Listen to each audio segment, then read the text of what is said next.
Microphone politique. Qui a dit quoi? Bonjour Abdou Agadaf, tu es Touareg et tu as vécu pendant 20 ans dans le désert. Qu'est-ce que, en tant que géopolitico-nomade, on peut dire ça comme ça, qu'est-ce que tu peux nous dire du conflit malien? Bonjour, Issam Nemeli Afoul Nebda, Bismillatan Arassa Sarouf Ijode. Je commencerai par resituer un petit peu la situation d'ensemble du Sahara et du Sahel. Et par là même un petit peu sur les questions du Maghreb et les questions d'Afrique de l'Ouest. On peut, pour situer la question malienne, en fait, c'est la question sahélienne, saharo-sahélienne. Pour la situer dans son contexte, on est obligé, on a un passage obligé vers les questions d'historique précolonial, colonial et post-colonial. On ne peut pas faire l'impasse sur ces questions-là, vu que la distribution territoriale et administrative du Sahara et du Sahel est toujours empreinte par la configuration géopolitique post-coloniale. Ensuite, il faudra aborder les questions de ce qu'on pourrait appeler l'être humain écologique, qui est le véritable être humain et habitant de ces régions, parce qu'on ne peut pas aussi faire l'impasse sur son monde culturel, le monde des nomades et le monde des grandes cités saharo-sahéliennes comme Tombouctou, Gao, Agadez, même Kano, Walata, Chinguetti, etc. En troisième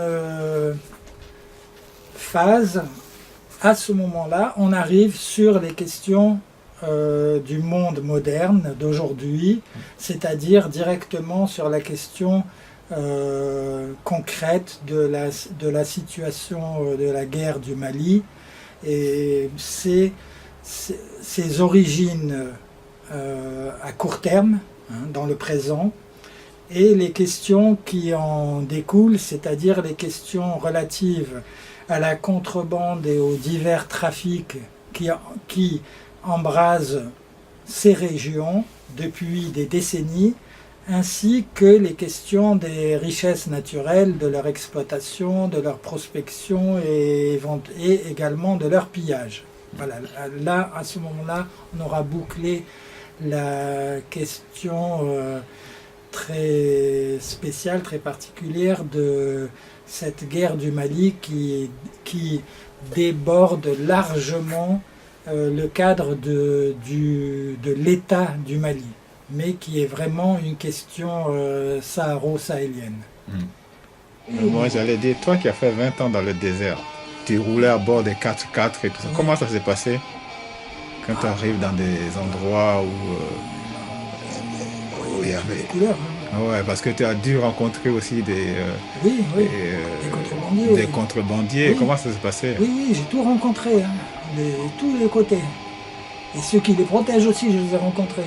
J'ai tout rencontré. Et en fait, par exemple, et parmi eux, il y en a qui ont commencé à se spécialiser dans le trafic de la cocaïne. Oh là là. Et la cocaïne, ou il y en a même qui disent qu'il y a de l'héroïne aussi, j'en sais rien, mais en tout cas la cocaïne c'est officiel. Ils ont... la cocaïne c'est simple, elle vient d'Amérique latine. Donc elle arrive par le Cap-Vert, Sao Tomé, et les deux Guinée-Bissau, principalement. Après, certainement, il y a un petit peu par la Gambie, un petit peu par le Sénégal, un petit peu... voilà, chacun doit avoir un petit peu sa part, mais les principaux, c'est ceux-là, c'est les deux Guinées, les deux Guinées, Bissau et Conakry, qui arrivent sur le Mali, et en Mali, c'est pris en charge par les contrebandiers, ça traverse le désert malien et tout le désert, tout le Sahara, jusqu'à la côte méditerranéenne, et les ports algériens. Et donc là, ça fait maintenant qu'on est en 2017, ça fait 10, 20, 2000, oui, ça fera bientôt 30 ans. Dans quelques années, ça fera 30 ans que ça dure. Et là, des ports algériens, ça reste pas là. Et c'est pas consommé par les Algériens ou par les Maliens ou par les Nigériens ou les Mauritaniens, ou même si on a aussi qui transitent par la Mauritanie ou le Maroc. Là, il y a peut-être des miettes qui glissent comme ça à droite et à gauche, mais le gros, normalement, ça part sur l'Italie, sur le sud de l'Italie, où il y a la 'ndrangheta, c'est-à-dire la mafia italienne qui est spécialisée sur le trafic des drogues dures dans le monde. Vous voyez ? Et non pas la Cosa Nostra de Sicile. Eux, ils sont en région de Calabre et du sud de l'Italie. Et après, c'est dispatché sur l'Europe, dont la France. Et ça, je vous dis, ça fera 30 ans, dans 3-4 ans, ou peut-être moins, ça fera dans 30 ans environ, que ça dure. Et paraît-il, d'après certains journaux ou médias, le minimum de profit, c'est 50 milliards de dollars ou d'euros seulement pour la 'ndrangheta, pour la mafia, quoi. Vous voyez ? Donc, le long du trajet, ils ont tous leur commission, et ils ont tous leur part. Ça passe pas, ça va pas traverser la Guinée-Bissau sans que les généraux de Guinée-Bissau ne soient d'accord. Donc s'ils vont dire qu'ils sont d'accord, il faut qu'ils aient leur part. La même chose pour la Guinée-Conakry, la même chose pour le Mali. Mouillé, alors, et il se peut même que dans certains pays, parce que les généraux et le sommet de l'État dans ces pays-là, c'est souvent les mêmes. Donc il n'y a pas de raison que les présidents de ces républiques sur les frontières coloniales de ces États ne soient pas impliqués. Donc là déjà on peut aussi imaginer, on ne sait pas, mais on peut imaginer que pour le Mali, une des raisons pour lesquelles il y aurait eu un coup d'État avec le capitaine Sanogo, peut-être que ça serait parce que ils en avaient marre que le grand soit le grand parrain du transit de la cocaïne. Par exemple, on peut très facilement imaginer ça. Après, de toute façon, de près ou de loin, ils sont concernés. Et ça passe donc sur le Mali, et la personne dont on entendait parler depuis le début, c'est un certain Mokhtar Belmokhtar. Dans le Sahara, on entend parler de lui comme contrebandier, et non pas comme chef de terroriste. Vous voyez ? C'est comme ça, l'image qu'un Saharien a de ce monsieur, c'est une image de chef de contrebandier. Et d'ailleurs, il s'est fait une réputation au moment où il faisait concurrence à d'autres contrebandiers, à d'autres chefs de bande. Vous voyez, il y avait un Ahmed el-Kountaoui, voilà, etc. Donc ça, c'était quelques bandes rivales qui voulaient s'approprier, se monopoliser le plus possible la contrebande. Donc, et la contrebande de cocaïne, ce qu'elle avait de nouveau, c'est qu'elle passait par le Mali, et non plus par le Niger et le Nigeria. C'est plus le même itinéraire.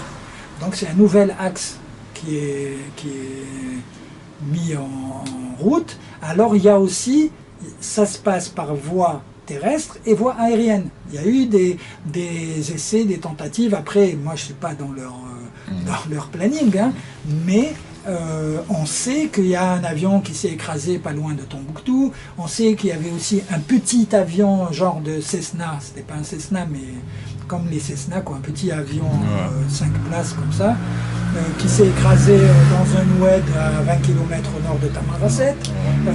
Plusieurs fois quand il y a eu des crashs comme ça. Et c'était à chaque fois médiatisé. Alors, voilà, soit c'était De contrebande. crashs avec le produit transporté, soit c'était des tout petits avions qui transportaient des organisateurs des D'accord. filières. Vous voyez? Parce qu'on pense que le crash à 20 km de Tamanrasset, c'était plutôt des organisateurs. C'était pas des Africains qui étaient dans l'avion. Et après, bon, donc voilà, ça a duré des années et des années. Et dans ce contexte, on voit que ça s'est passé dans le désert du Mali et algérien, mais côté malien, donc l'Adrar des Iphoras et tout l'Azawad, que ce soit l'Adrar des Iphoras, la région de Kidal, ou que ce soit Gao ou Tombouctou, et plus au sud, ça c'est l'Azawad. Donc là, comme les populations touareg et nomades, et même sédentaires de ces régions-là, sont déshéritées depuis l'indépendance du Mali, indépendance entre guillemets, comme les autres indépendances qui sont entre guillemets, les zones du nord du Mali ont toujours été déshéritées et donc sous-développées et ne voient aucun résultat de quoi que ce soit comme développement ou comme richesse ou comme exploitation des richesses maliennes ou voilà. Donc, en plus, c'est la zone naturelle la plus sensible, puisqu'elle est sujette à la désertification et aux sécheresses cycliques. Les Touaregs, on ne leur a jamais demandé leur avis quand il y a eu le découpage territorial des frontières avec la création de nouveaux États coloniaux. Donc, les Touaregs, c'est comme les Mandingues, ils se retrouvent dans 7-8 pays différents. Et dans chacun des 7-8 pays différents, ils sont minoritaires, voire ultra minoritaires.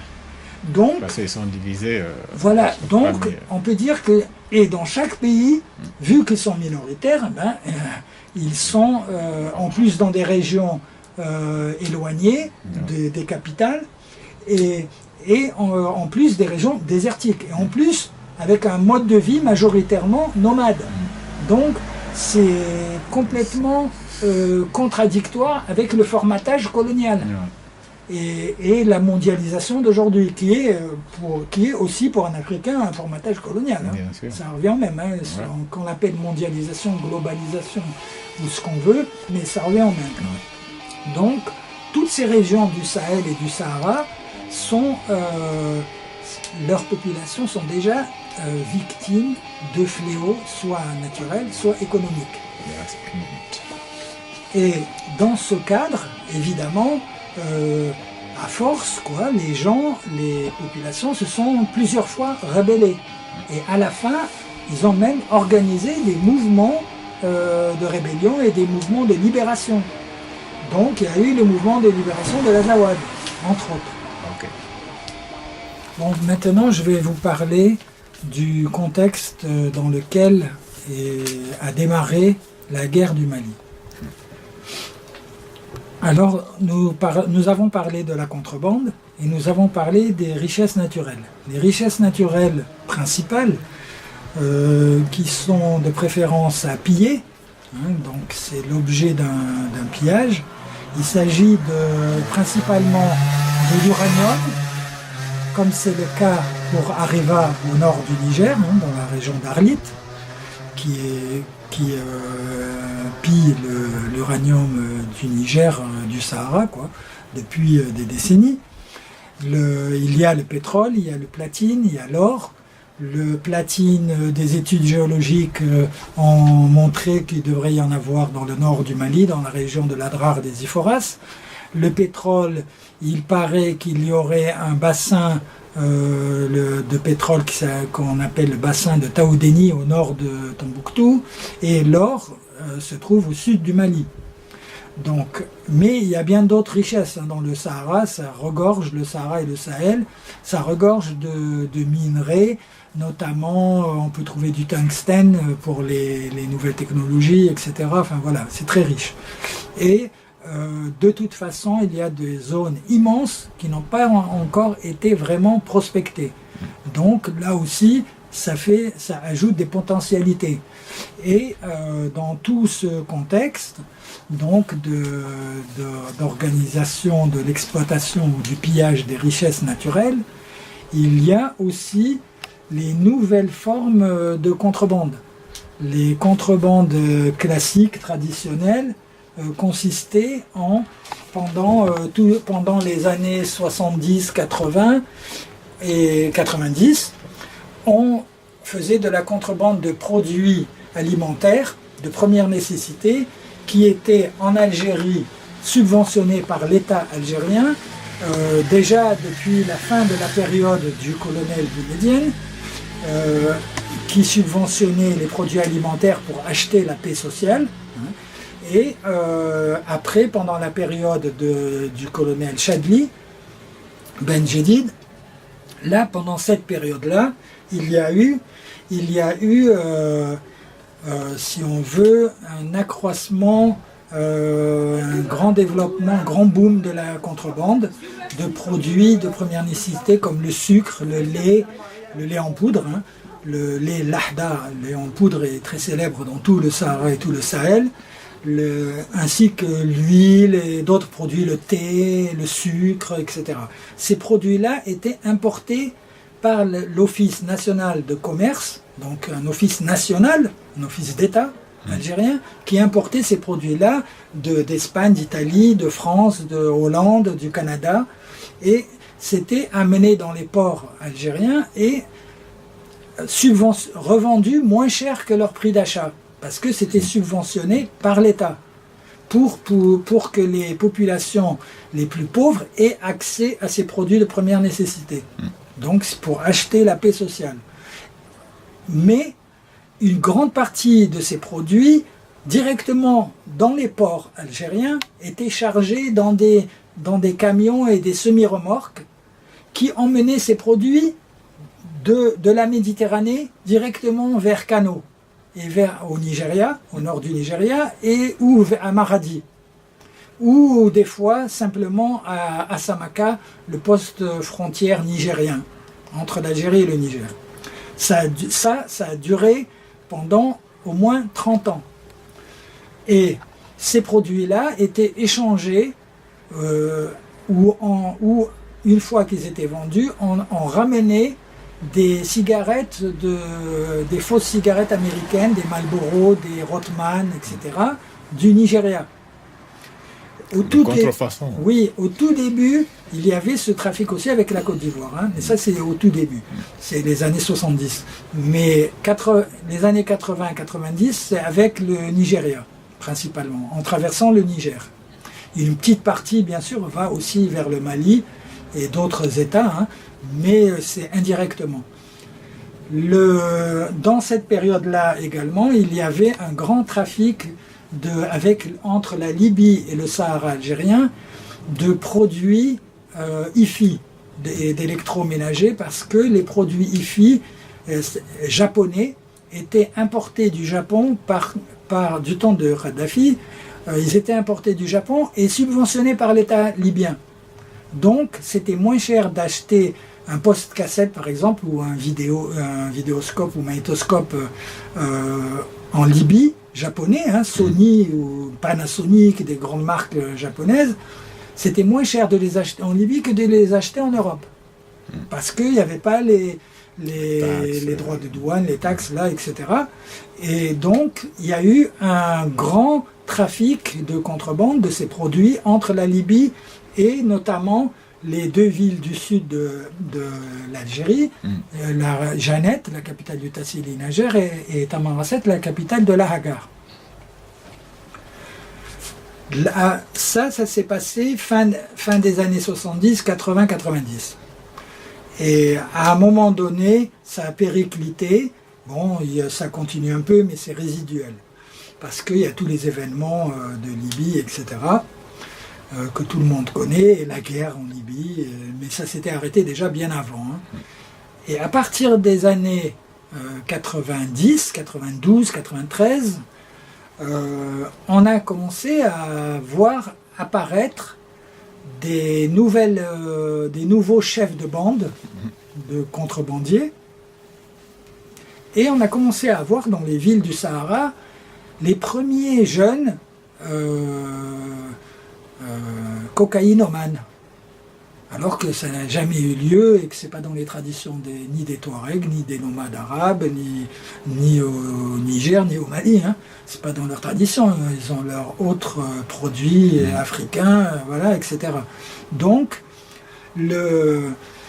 ce trafic-là, il a commencé à se faire à partir du Mali. Et pour vous donner une idée, hein, il y a un seul contrebandier de l'ancien trafic des produits alimentaires et des cigarettes Marlboro, tout ça, cigarettes américaines du Nigeria.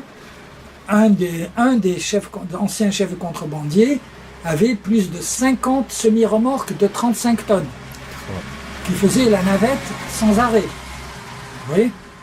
Le jour où le président de la République algérienne, M. Boudiaf Mohamed, a décidé de s'attaquer à la corruption, il a envoyé une mission à Tamanrasset. Ils ont arrêté ce chef de contrebande que tout le monde connaissait, hein, tout le monde le côtoie dans la rue, etc. Il était même, comme il était milliardaire, donc une partie même de la population le trouvait très gentil, etc., puisqu'il se permet même de faire de l'aumône. Ouais. Voilà. Et donc, ce monsieur, en plus, c'est un monsieur du désert, hein, qui est venu de la région de Tamesna, et quand il était jeune, il s'est fait recruter dans la douane algérienne. Donc, au bout de quelques années, il est devenu un peu riche. Mais après, quand il s'est converti dans la contrebande internationale, là, il est devenu très riche. Mais il ne faisait que travailler pour le compte d'autres. Il avait des parrains. Et ces parrains sont des généraux de l'armée algérienne. Donc, ça a duré des décennies. Hein. Et donc, celui-là, par exemple, le jour où il a été arrêté, 21 jours après, le président de la République algérienne était mort, assassiné par sa propre garde présidentielle, en plein public et sous le feu des télévisions, c'est-à-dire filmé, en plein rencontre, colloque, je crois, voilà, dans une grande ville algérienne, voilà, et on lui a tiré dans le dos, sa propre garde, hein, vous voyez, et c'est assez célèbre dans le monde entier, parce qu'après, ils ont fait tourner le film de l'assassinat en boucle, pendant au moins 1 mois ou 2 mois, tout le monde devait voir ça 1 fois par jour, à la télévision, vous voyez. C'est pour bien faire comprendre que même si tu es président de la République, tu ne t'attaques pas à la corruption. Là, tu as franchi une ligne rouge. Hein. Donc, c'est valable pour tout le monde, y compris pour moi. Hein. Celui qui s'attaque à la corruption, il risque très très gros. Donc,